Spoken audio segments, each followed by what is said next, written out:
welcome back and welcome to another slightly different video. If you have followed my movie reviews for any length of time, you will know that I've been watching a few classics in the cinema, and I've talked very briefly about the fact that we've been on an endeavour to watch the IMDb top 100 movies as of the start of last year. So as of the start of 2019, we downloaded the list of IMDb top 100 movies and went to make our way through the list. So this is why I'm not just filming this alone today, I'm filming it with Ollie. Hello. Because this is something that we've done together. So just a very quick disclaimer, this is a long video, as you'll have seen if you've clicked on it, but we talk about a lot of different stats. I'll try and kind of find out where we kind of change subject discussion and put it in the description box below, but I would advise getting a drink and snacks for this one. You're going to need a cup of coffee, but you know, if you're here, you already know that, so that's fine. So the list itself, obviously some of the movies we'd both seen already. Some of them I'd seen and Ollie hadn't. Some of them Ollie had seen and I hadn't.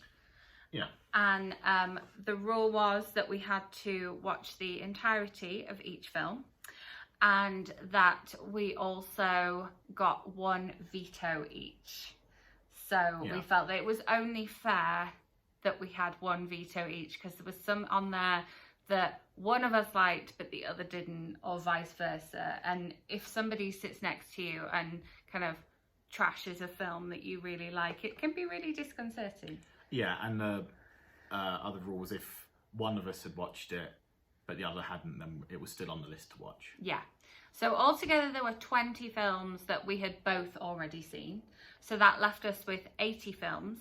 But then we each got the one veto, which meant that that left us with 79 films each to watch. So what was your veto? Spider-Man Into the Spider-Verse. Which of course won awards for Best Animation at the award shows earlier in 2019. Yeah, just based off of similar films like The Dark Knight and that kind of thing. I knew it wasn't going to be my kind of film, so there were two Marvel films on the list, or two films featuring Marvel characters on the list. There was that and Avengers Infinity War, and you chose to watch Infinity War over Spider-Man. Whereas Spider-Man Into the Spider-Verse is a standalone, and Avengers Infinity War is like number 18 or 19 in a series. Yeah, I didn't think about that. No. But yeah. Infinity War was okay. Yeah. Not really my kind of thing. That's because I was sitting there going, oh yeah, this is foreshadowing for this, and this is foreshadowing for that, and these characters have done this already. It's very exciting. Yeah, you enjoyed the rewatch more than I enjoyed the first watch. Yeah, and we did the rewatch of that in time for me to then go and watch Avengers Endgame, which has now replaced Avengers Infinity War on the IMDb top 100 movies since it came out. What was your veto? My veto was The Matrix, because it's one of Ollie's favourite films, and I've tried to watch it before and not been able to get through it. So that was one I just knew it would have been horrible if I'd sat there going, oh, I don't like this, as you were sat there going, oh, this is amazing. Yeah, and I got to rewatch it in Dolby. Yeah, so that's cool. Just by coincidence this year, so that was cool. Yeah, so we've got various kind of stats and things. Obviously we've got kind of standout films for us that we hadn't seen before.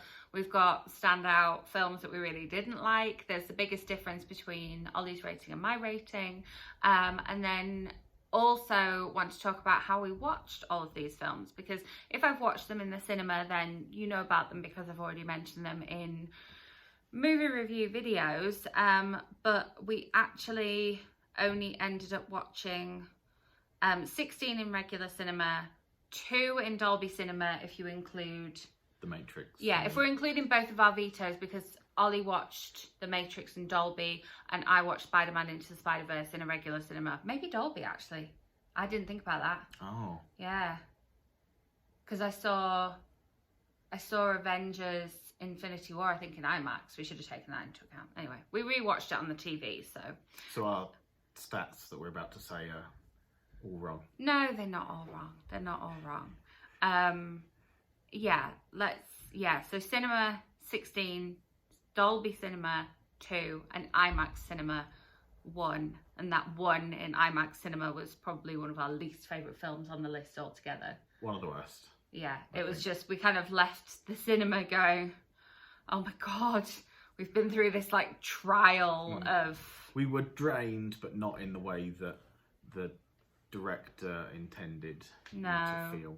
We were just glad that it was over because we didn't enjoy it. No, and it was one of those IMAX screens where it was just so loud as well. Like, we both kind of wish we had earplugs. Yeah. Should we say what that film is? Having like probably sat here and gone, oh. Yeah, we probably should. Yeah, it was Apocalypse Now, which is one of the many, many, many, many films about war on the list.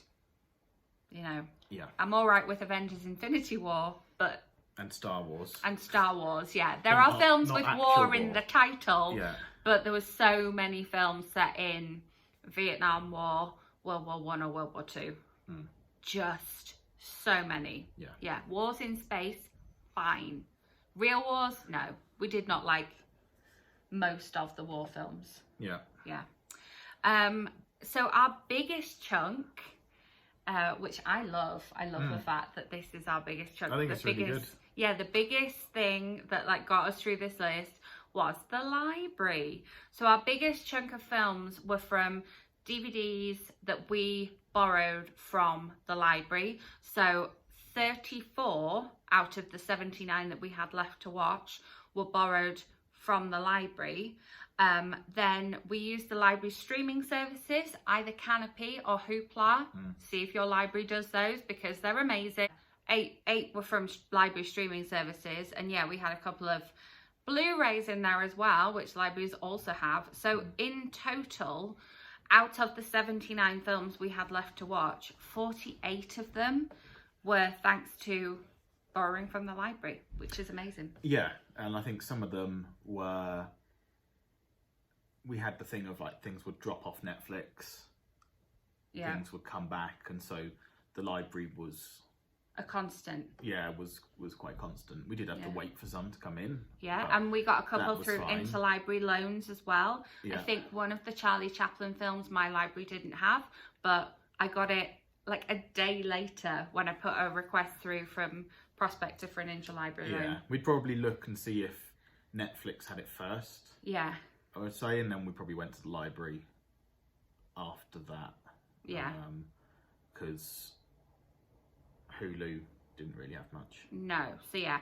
So library was the biggest chunk, and then cinema was the second biggest chunk, which is cool. Like if we were able to see it in the cinema. Apocalypse Now, we had to drive a little further to see it in the cinema, which is another reason why we were like, oh my God, why are we doing this to see this film? We've paid for IMAX tickets and driven for like 45 minutes to get to this cinema on a Sunday afternoon to see this. The only good thing was that after that we went to Pastiches in Boulder.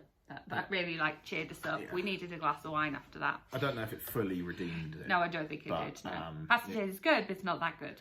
It went away to doing that. Yeah, and then the next biggest category was Netflix, but only 15 of the 79 came from Netflix.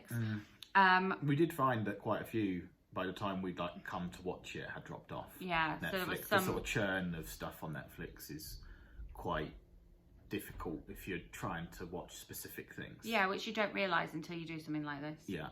And then we already owned 12 of them. And 6 on Amazon Prime. Ollie is not an Amazon supporter, so we grudgingly watched 6 on there. But again, I think all of those are now not on there anymore, which is interesting. Like some of them came on just in the right time, but they're not on there anymore. Yeah. I think like Reservoir Dogs or Pulp Fiction was on Netflix and then Prime and then back off both, and so that's the stats on how we watched them. But love the fact that the library really came through for us. And also, pick up the library. Yeah, definitely. Make sure you check if your library has Hoopla or Canopy, if there are films that you are trying to watch. If not, you can borrow the DVDs or the Blu-rays from the library. It's amazing. And I'm really pleased that we had such a big chunk of cinema as well, because seeing things on the big screen, I think, does make a big difference. Yeah, like the Fathom events for like Lawrence of Arabia and some of those. Godfather Part 2. Yeah, it was really cool to see some of the classic ones on the big screen. Yeah, and then it does make a big difference. Yeah. Like, I think certainly Lawrence of Arabia as an example. Like, we would have watched it all, but it would have been doing tough. other things yeah, at the same time. We might have been split over like 2 or 3 nights. Because it was so long. Because it's 4 hours long. It has an interval. Yeah, but actually on the big screen, you're captured anyway, but it is more immersive and better. Yeah, and then being able to see Schindler's List in Dolby. I think if I'd been watching it on the sofa at home, some of the more uncomfortable moments, I would have kind of looked away. Whereas it being in the cinema, and you got like a beautiful soundtrack to that one as well. Yeah, that was like a really hard-hitting film. Yeah. That neither of us had seen before. And we got to see it in Dolby. And we got to see it in Dolby, which I think is probably the best cinema experience you can get. Yeah. And unless it's filmed in IMAX. Yeah, like it's a really moving film, and yeah, I think it's great watching it on the big screen. Yeah, definitely. Yeah. So should we get into some of our biggest differences before we talk about kind of some of our favourites or biggest surprises? So The Dark Knight. Yes. And The Dark Knight Rises. Yeah, I enjoyed both of those. They're not some of my tops. I kind of gave them 6-ishes. Whereas you do not like them at all. Yeah, I'm not a fan of the comic book universe movies. Just not my thing. So they were always going to be low on my list. Yeah. 12 Angry Men. That was quite a big difference. That is quite a big difference. So you rated it higher. I rated it, 3.5 points higher than you did. I just found it really kind of... You really, really like a very kind of quiet and slow-paced film. Yeah, I'm not a fan of like a big action film. And I'm not... There's like exceptions to that I love Star Wars and that kind of thing. Yeah. But yeah, I like a black and white film. I like a slow kind of story-driven movie that's not just quick action cuts. And I think that's why, like The Dark Knight, I really didn't like it, because I found it really difficult to follow, because it's like, multiple cuts a second, and I find that my brain's looking for a slower film like 12 Angry Men. So I think 12 Angry Men was really your kind of film, and it was just too slow for me. It like lost my interest because it was just too slow paced. I liked the concept, and it wasn't a very long film, but yeah, it just wasn't. You preferred it to me. Yeah. So the next one that was quite a big difference was Lord of the Rings. So we'd both watched the first one.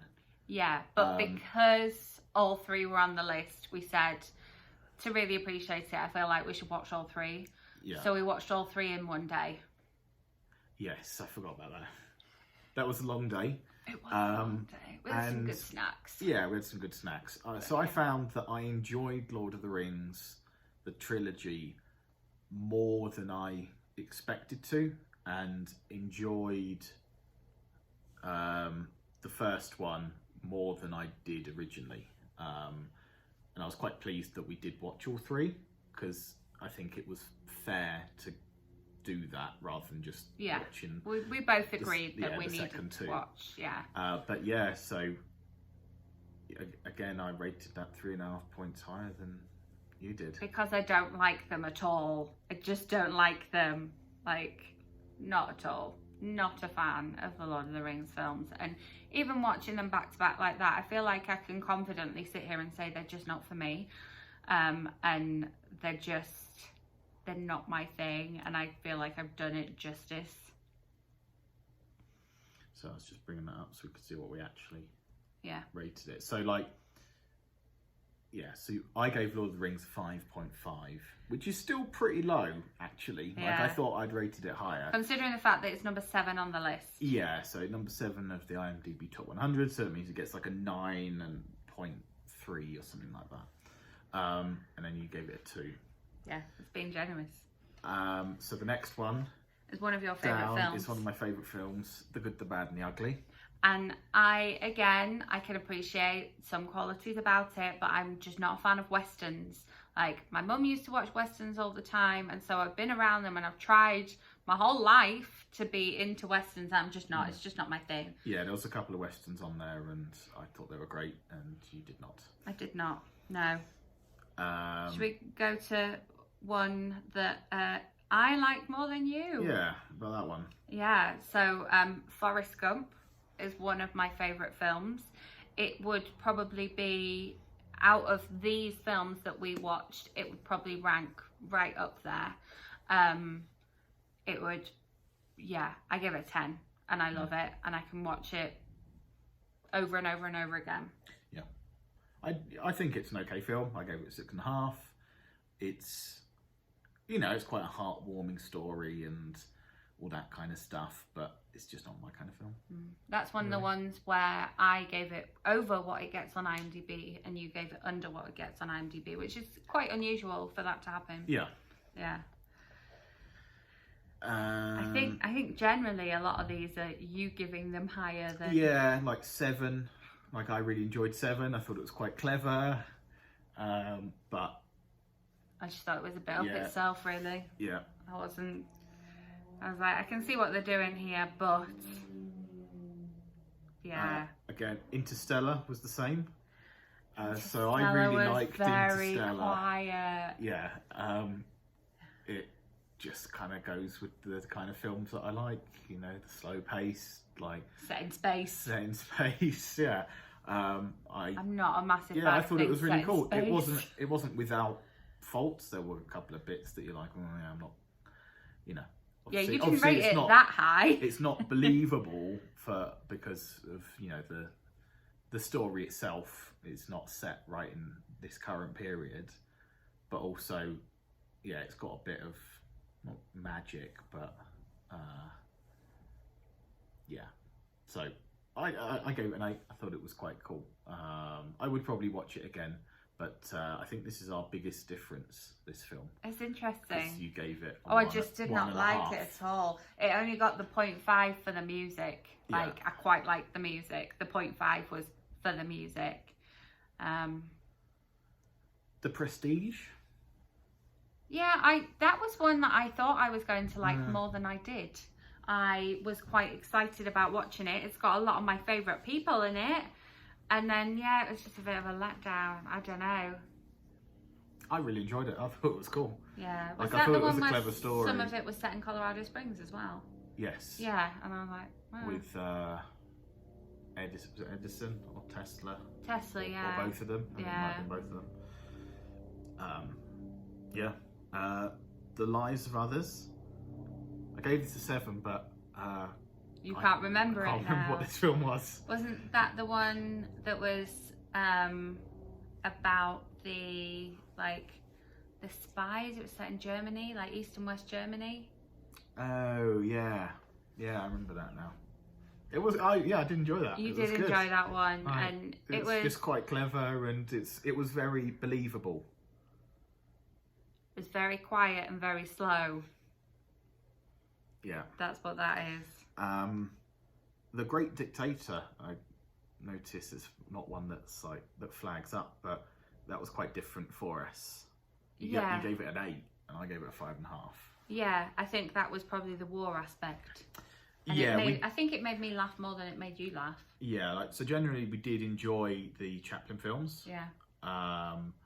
But we didn't like war films. No. That's probably one of our biggest takeaways, is that a war film... It's not our thing. Is just, it's not our thing. As we've already said. Yeah, which is good, because it means that, you know, we can kind of narrow down what we do like and choose a film to watch. I don't like Westerns. Yeah. A film to watch now that we are not watching the IMDb Top 100. Yeah. Yeah. What else we got? Django Unchained. So I thought Django Unchained was great because it's like a Western. And I thought it was a Western. Yeah. It's unusual for me because I'm not generally a huge Tarantino fan. I find there to be too much swearing and violence for my liking, which is a bit weird to say because I don't have an issue with either of them. I just feel like his films are... There's a lot in there that's unnecessary, but Django Unchained I liked because it was, a Western. Oh look, there's one I rated higher than you. Dark Knight Rises again, yeah. Old Boy. Oh, Old Boy. So this is Korean. Subtitled Korean film. Yeah, and is the plot is similar to like Fight Club or Memento. Yeah, along those kind of lines. Eternal Sunshine of the Spotless Mind. But then you got to add in like some violence and a bit of incest into there. And yeah, the storyline was quite clever, and I recognised the fact the storyline was quite clever, but it was really, really violent, and there was incest, and so... I just thought it was quite a clever film. And I always feel like for a subtitled film to capture you is quite an achievement, you know? Because whilst you're listening, you're having to read at the same time, so it does take a bit more kind of effort. Yeah. But yeah, I thought Old Boy was great. And then there's one... American Beauty. That was one I wasn't expecting to enjoy. Yeah. But I did enjoy it. I didn't like it the first time round. I liked it slightly better the second time round. But only 4. Yeah. But that's probably an improvement on the first time that I watched it, which was when it first came out. But, I mean, it's got Kevin Spacey in it. Yeah, Kevin Spacey was in a few of the films. He's in a lot of the films, yeah. Not as many as Samuel L. Jackson. He was in them all. Massive David. Amadeus. You didn't like Amadeus at all. I just didn't get it. I thought it was thought quite I good. was going to be okay with it. Yeah, I liked the humour. Obviously, Mozart famously has a bit of a silly sense of humour, and that comes through in that film. I liked the music from that period, and yeah, I thought it was quite cool. But I can see how it's not to everyone's tastes. Full Metal Jacket. Yeah, that was a surprise. I really didn't think I would like Full Metal Jacket, and I thought it was going to be more violent than it was. Now, it was definitely violent, but that was a surprise for me on the list, because it wasn't as bad as I thought it was going to be, which sounds really bad, but you know, these films, they all have kind of reputations that go with them, and so you go into them with a little bit of, you know, oh, this is going to be like this, or this is going to be like this. And it was a war film with not a lot of war. Like, it was a film about soldiers, but it reminded me of Private Benjamin, and I love Private Benjamin, so I think that's why it kind of got into my favour. Yeah. To a certain extent. So that film, if we exclude The Dark Knight and The Dark Knight Rises, because I gave them both a 1, this is our biggest difference. Okay. There you go. And like, yeah, those biggest differences are where I've rated something higher than you. Yeah. So clearly I'm a little bit more generous. Interesting. Yeah. Yeah. Okay, so we've talked about our rankings versus each other, but we need to talk about... absolute ratings. Yeah. Well, also I want to just talk about ones that surprised you. I think we've kind of covered a couple of them, but... Like I say, The Prestige for me, I thought was going to be better than it was. It just didn't do it for me. Yeah. And I kind of didn't think Apocalypse Now was going to be as bad as it was because I had no idea what it was about. Dangal, which was the last film that we watched, which is about wrestling in India, was so much better than I thought it was going to be. I didn't think it was going to be bad, but it was just like... a well-rounded film. Yeah, I think all of the Bollywood films really surprised us. Yeah. And yeah, Dangal was great. I thought all of them were great, really. Yeah. I can see why they're on the list, top 100 list. And then I think because we saw Schindler's List in the cinema, in the Dolby Cinema, it really like hit home to me, and I liked it. I thought I wasn't going to be able to get through it. I thought it was going to be too sad. It's a tough watch. It is a tough watch, and I know it appears on a lot of people's like favourite films that they wouldn't watch again lists. But if I had the chance to see it in the cinema again, I would go and watch it. I won't seek it out and watch it at home, but if I had the chance to see it in the cinema again, I would. Yeah, the one that's very similar to Schindler's List was The Pianist. Yes.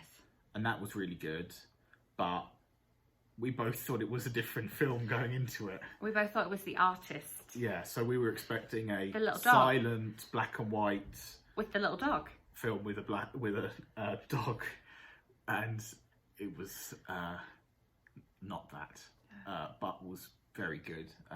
Yeah, quite similar to Schindler's List, not just in the story itself, but the not just the subject matter, but the story was quite sort of similar, and it was a very similar feel.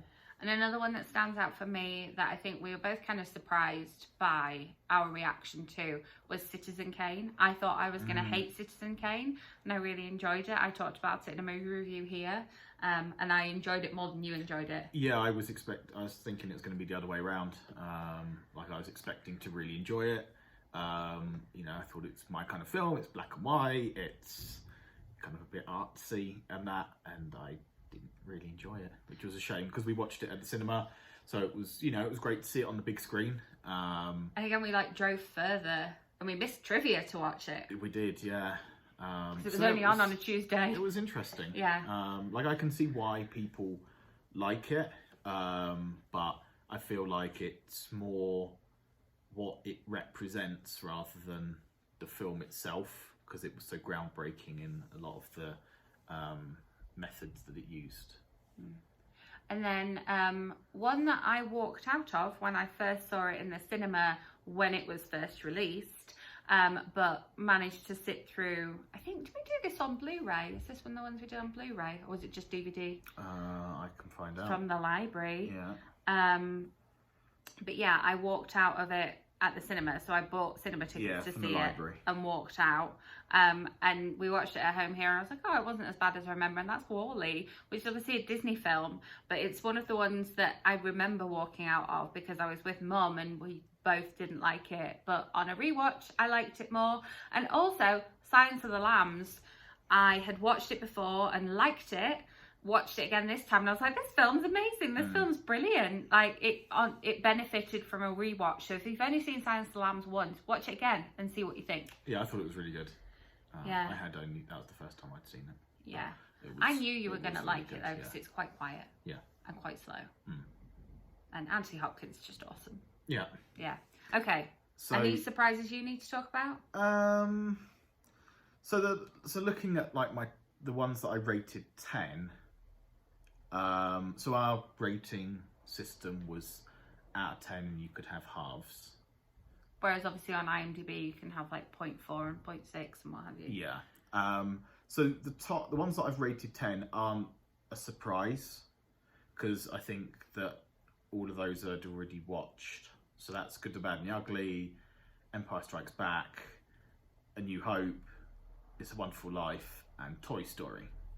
And I still think that all of them are great, and I could watch them just indefinitely.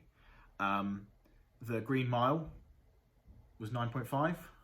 That's one that I really like. You'd seen before and I hadn't. I'd seen before. I think it's just a really good film. You should read the book. Yes. Shawshank, Schindler's List. So City Lights. Yes. Was a surprise. Yeah. I mean, I think the fact that we really loved all the Chaplin films kind of shocked us in a way, because we'd not really done much silent cinema, and we've now found out that there's a silent film festival here in Denver, and we're like, oh, let's do it. Yeah. Like to have a film from 1931 in your top 10. Is it top 10? Just it's number 9. Number 9. Yeah, is pretty mad. Mm-hmm. And I think a testament to the cinema. Yeah, I'm very surprised by your number 10. Django Unchained. Yeah. Yeah, I didn't expect that to be up there. So there's like a few films which I really enjoyed, but didn't rate like as high. Mm-hmm.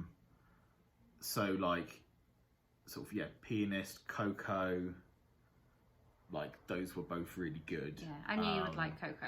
Yeah, Coco was cool. Yeah, Interstellar surprised me. Old Boy, as I said, surprised me. Let's talk about your bottom. My bottoms. Yeah.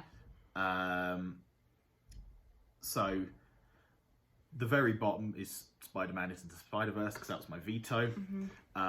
Then we've got Dark Knight Rises, Paths of Glory. I forget, we just discussed this. But I can't remember. Yeah, not my kind of thing. Doctor Strangelove, so this is weird. On the bottom of both of ours. Yeah. Like, it was weird and we didn't find it funny at all. And it was supposed to be funny. Yeah, it was... I think, yeah... It dragged on a lot, and there was a lot of stuff where we weren't sure whether you're meant to be, like, just watching it or laughing at it, and it was just too weird, and we just didn't enjoy it at all. Yeah. Yeah, Full Metal Jacket, Space Odyssey, so...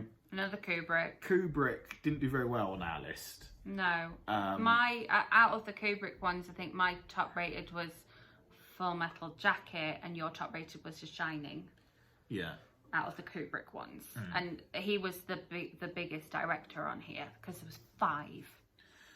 Yeah. So 2001: Space Odyssey, didn't enjoy it. I mean, it is one of those where it's meant to be more like appreciated over time, that the more you watch it, the more you kind of figure it out, and that the plot is a bit kind of open to your interpretations. But I didn't enjoy it. I think it has aged quite poorly. You know, you look at the Star Wars films of the same era, and I think they look a lot better. The 2001: Space Odyssey, I think, almost looked a bit like a parody of sort of the 70s. It's quite good that Star Wars, all 3 original Star Wars films were on this list, because we were able to compare things to them in terms of like special effects and plot and storyline and like humor versus action as well. Like, for me, like, you know, Avengers Infinity War really holds up to that, whereas like Interstellar really doesn't. Yeah. Just a couple more that I'd like to sort of point out that are down the bottom for me. As a Taxi Driver, it's very well revered. I sort of didn't really get it, so that was kind of near the bottom. Raiders of the Lost Ark, loads of people love it, but it's just not me. And Princess Mononoke. We enjoyed Spirited Away, and we saw both of these at the cinema. Yeah. But Princess Mononoke just didn't grip me. No, and it's a shame because that's the last one we saw at the cinema. Like, we had tickets for that almost all year because Fathom Events like set out their schedule, and so we had tickets for it as early as we could, and it was like, oh yeah, we've got that to watch at the cinema, we've got that to watch. Yeah, it's a shame. Yeah. What about your list? So top 10, well, the 10 rated ones: Forrest Gump, Empire Strikes Back, A New Hope, It's a Wonderful Life, Toy Story, and Return of the Jedi. No, Jedi is 9.5. You gave Jedi a 9. Yeah. Yeah.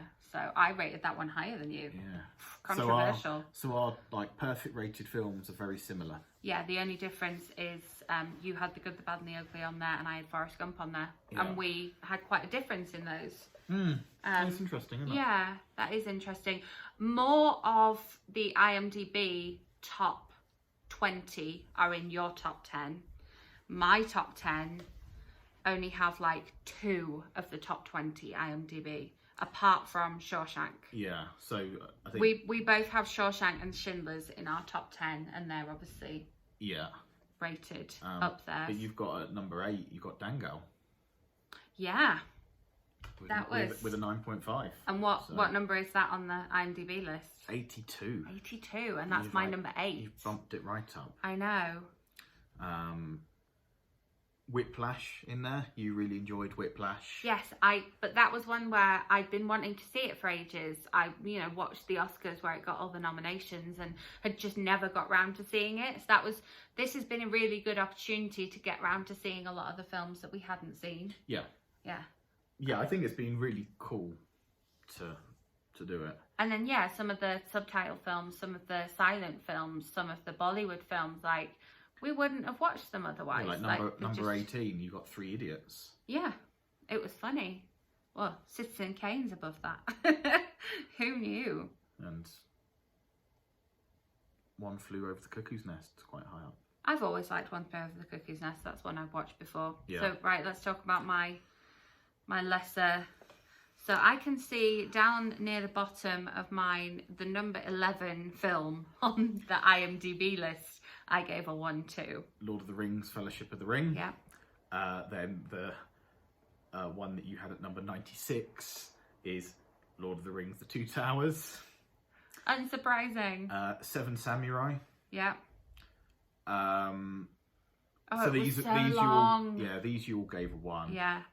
Doctor Strangelove, Which we both gave a 1 to. yeah, Paths of Glory, Which we both gave a 1 to. Space Odyssey. You gave a 1.5. Yeah. I just gave a 1. But you gave it the 5 for the music. And then your veto of The Matrix. Yeah, which is the number. What number is that on the IMDb list? Number 18. Yeah. So one thing which was quite funny, and yeah, we got a laugh out of it, is our very first film that we started watching was the one that neither of us had seen. Neither of us had seen was Once Upon a Time in America. We were like, yes, let's do this. Probably around about this date that we're filming this in January, like 4th of January or something like that. Yeah, I haven't got the thing up there. No, because we started watching it. It was early. We didn't realise that it was 229 minutes long, one of the longest on the list. I think it's only behind Lawrence of Arabia. Oh, I think it is the longest. Is it? Yeah. Well, let's have a quick look. We started watching it on Netflix, and then we kind of left it for a little bit, like you do with a book sometimes. You go, I'm going to leave this for a bit and come back to it because I need to go to bed now. And by the time we came back to it, it was off Netflix, so we ended up getting it from the library. So Once Upon a Time in America, the longest film on the list, we started watching first, and we both did not really enjoy it. Even though it's slow. Yeah. And quite quiet. It's slow and quite quiet. And kind of deals a little bit with, like, kind of gangs or the mob, which we like other films like that. Yeah, it was sort of more true crimey kind of thing, which should have been a positive for us, but we didn't like it. It is the film which puts the doubt in my mind about you and I watching The Irishman on Netflix. Okay. The Irishman. Yeah, The Irishman. Yeah. Who's the Irishman? The Irishman. The Godfather kind of makes me go, oh yeah, maybe we should watch it, and then Once Upon a Time in America makes me go, oh no, we won't like it because it's longer. It's longer. It's so long. And it's got De Niro in it as well, right? Yeah, but like Godfather 2. Yeah. Yeah. Yeah, so The Godfathers. Yeah. Like we started to watch Godfather Part 1. Yeah. Or is it just called The Godfather? It's just called The Godfather, yeah. The Godfather. A couple of years ago, and kind of got an hour into it, and I think my cut off for things is 45 minutes, so I probably called it at 45. So we kind of paused it and never went back to it. We shelved it. Yeah. But then we had to watch it for this, and that was a library one, I think. Yeah, which we watched the day before seeing The Godfather Part 2 in the cinema. I would have liked to have seen both in the cinema. I wish they would do like a trilogy showing. Yeah. And I'm sure they do other places. It's just not here in Denver. Trilogy of 2. No, there's 3. Yeah. But the third one wasn't on the list. The third one isn't on the list, but I want to see it now. Yeah, we should watch it. But yeah, so the first one we still didn't rate as high as the second one. Yeah. The second one was good, and it was great seeing it on the big screen. And it had an interval. Yeah. And for me, I felt like invested in the characters, and that's why it rated higher than number 1, because I was like, I know these characters. I've just met them in the previous film. Go on, tell me more, kind of thing. Can we just have a rant about the intervals at AMC? So a few of these films have intervals, and so our local AMC is great. Like, it's got an IMAX screen, it's got Dolby. It's got 24 screens. It's got 24 screens. And it shows these films, which is great. Yeah. But whenever there's a film with an interval, they've already closed the bar and the concessions bit. So And like these films are well attended. Yeah, you can't get another drink. So or any more food or anything. Yeah. Like if you wanted a refill of popcorn, nope. We're not popcorn eaters, but you know, should you? And so AMC just need to sort their stuff out. Yeah, because they only do 2 showings of these films. So to have like either just the bar or just the concessions open, even. Yeah, you can't even like get a cup to get water. Like you have to know that it's not going to be open, so you haven't like thrown away your cup. So you have to like be prepared for it, and it's just a bit annoying. It's really annoying. Yeah. So yeah, Godfather Part 2, Lawrence of Arabia, we got caught out thinking, oh, we'll get another drink. Yeah. No, you won't. No. They should do it like at theatres where you can pre-order your interval drinks. Yeah. Yeah, that'd be good. They do ordering ahead in that cinema where they deliver it to your seat. Do we see many at the Alamo? We saw Spirited Away at the Alamo. We saw To Kill a Mockingbird, which is no longer in the top 100 at the Alamo. And I feel like we saw, there was another one that was, City Lights we saw at the other Alamo. There are like 3 Alamos in the Denver area, so we saw 2 of them at kind of our Alamo, and then we drove because it was snowing when we came out. Yeah. It wasn't nice. Godfather Part 2, Dark Knight, Fellowship of the Ring, It's a Wonderful Life. Have we seen that at the cinema? It's a Wonderful Life we saw at the Regal the first year that we were here in Denver. Yeah. Spider-Man, Spirited Away, Psycho. Psycho we saw at the Alamo. City Lights, Alien. We saw at AMC. AMC. There was no interval in that one though. No, Princess Mononoke, Dark Knight Rises, Citizen Kane, Vertigo. I think we saw on. No, Vertigo we saw at the Regal by Park Meadows. Okay. Lawrence of Arabia, Toy Story, To Kill a Mockingbird, Schindler's List, Matrix, and Apocalypse Now. So yeah. So Toy Story and the 2 Dark Knights and the first Lord of the Rings we saw separately at separate cinemas when we didn't know each other. Yes. I think Toy Story I probably saw with Dad. Yeah. Whereas a friend took me to see Lord of the Rings as like a birthday present thing. So we went to see it on my birthday. Why would you do that to me? I wouldn't. No. I wouldn't. No, that's good. So you sort of briefly mentioned that there was a film that wasn't on the list any longer.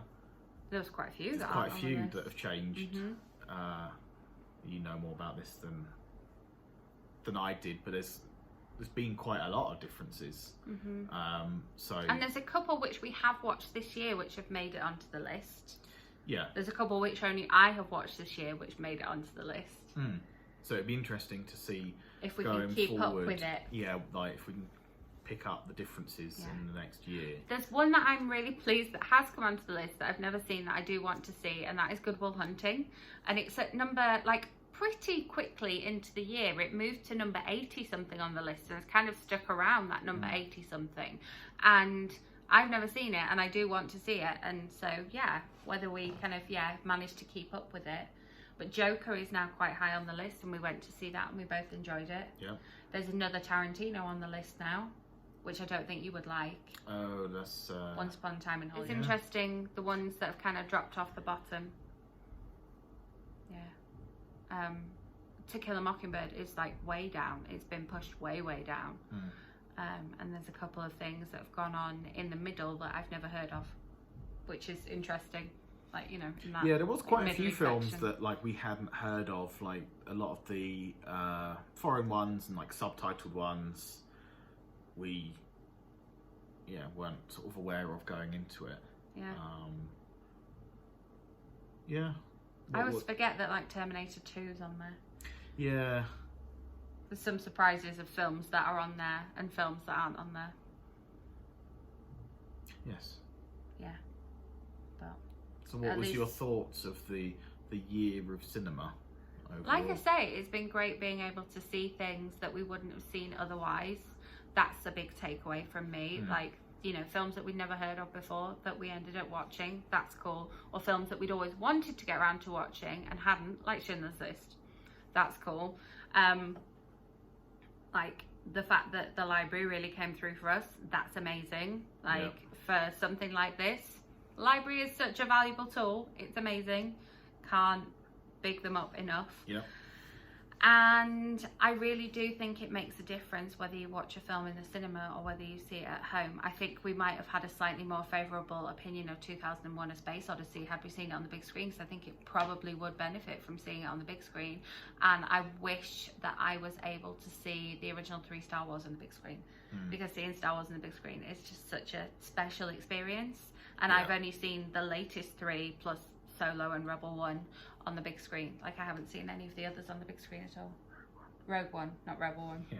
Why is it I can never remember the name of Star Wars films? Yeah. I couldn't remember the name of Rise of Skywalker when I was first talking about it. It's funny. Yeah. What about you? Takeaways from the year of Yeah, I think it's been dangerously? really useful. I think it's been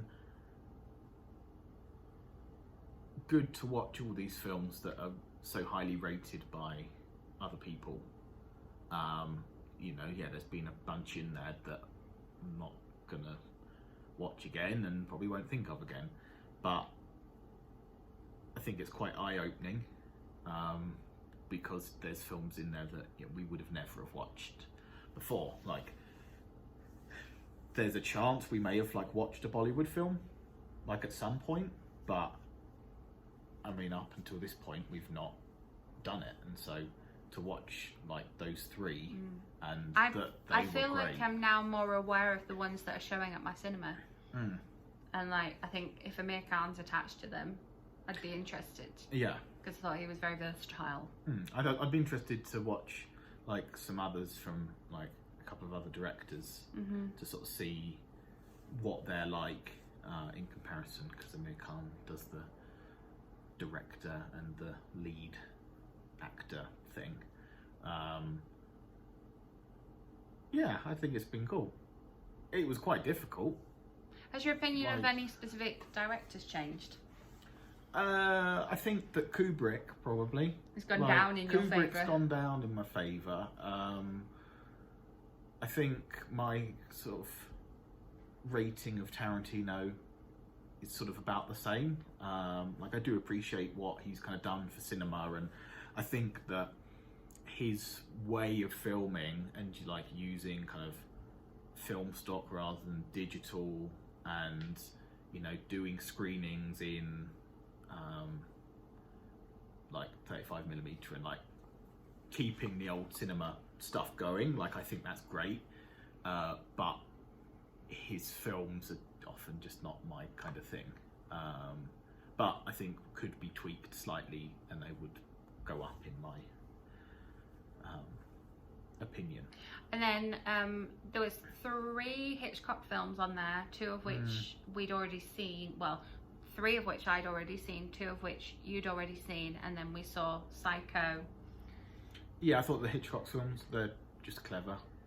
Yeah. You know, they're well done. They've got some great like artistic shots and that kind of thing. But to you them. preferred Vertigo over Rear Window and Psycho. Yeah. And yet Psycho's his most famous one. And I was surprised that The Birds wasn't on there. yes. Have you seen it? No. We should watch it. I was hoping it was on there. Yeah, I So- really like it, and Yeah. it's, for me, it's the scariest of all the Psycho films I've seen. Yeah. It really freaks me out. Chaplin was a big surprise for us. Yeah. Like, they were just great. They're all, Yeah. they're all, you know, I didn't like The Great Dictator so As much, much. but like, they're all fun films. Yeah. And, you know, Dictator aside, they're very innocent, I think. And I'm excited about, the possibility of going to the Silent Film Festival Yeah. and seeing some more. We're going to watch Metropolis. Is that what it's called? Yes. Yeah, we're with going to watch Fritz- that because we Fritz can Lang. stream that from the library streaming. Yeah. So yeah, we said Samuel L. Jackson's just in all of them. He's just in He's everything. in so many. I think he's the highest Out of all the out actors. of all of the actors in this. He's appears the most. Yeah, Kubrick's the biggest director, and Samuel L. Jackson is just in everything. Yeah. Literally, it's just in everything. Like, you don't spot him, but then you find out actually he was in Coco. Yeah, Spielberg's all in the top 50, which is quite telling. Obviously, he's got number 6. But they're all very different films. They're really different Schindler's films. List, Yeah. Saving Private Ryan, and Raiders of the Lost Ark. Yeah. Christopher Nolan had loads. He might have had the most, actually. Oh. He's got 6. Oh, did not know that. Did not know Christopher Nolan Hitchcock had 4, more. Chaplin 4. What was the 4th Hitchcock one? North by Northwest. Oh, yeah. I don't remember that one at all. Yeah, so we just discovered that Christopher Nolan has 6. What are the Christopher Nolan films? Oh, they're all really high as well. Dark Knight, Inception, Interstellar, Prestige, Memento, Dark Knight Rises. Yeah. So I didn't rate how about Inception, Interstellar, Prestige, Memento. Yeah, I didn't like Inception, really. It's just come on to Netflix. Okay. Literally. Yeah. Yeah. Yeah, okay. Probably We're gonna wrap it up here, yeah, because this is already like an hour. We could keep going. Yeah. So yeah, so let us know in the comments your thoughts on any of these classic films. If you have made it this far, the Oscar goes to you. We're gonna stop filming now because I need to go and watch the Golden Globes, you know. Oh yeah. Keeping on brand with the film. Yeah, let us know if you've watched any of these classics or if you like wildly disagree with any of our ratings. And should we keep going and keep up with the top 100? It should be easier to manage now, and especially given the fact that a lot of the new ones into it I've already seen and you've seen as well. Yeah. You'll have to watch Avengers Endgame. That's why we have Disney Plus. Do we get a veto each year going forward? Or... No. Thanks for watching. Yeah. Yes, thank you very much for watching. If you enjoyed this video, give it a thumbs up. Make sure you are subscribed so that my next much shorter video lands in your subscription feed. This is very much an exception to the rule. My videos are not normally this long. Thank you, Ollie, for the stats. Thanks for and having me. The spreadsheets and the graphs. It was great. Thank you very much for watching. Thanks. I will see you with my next video. Bye.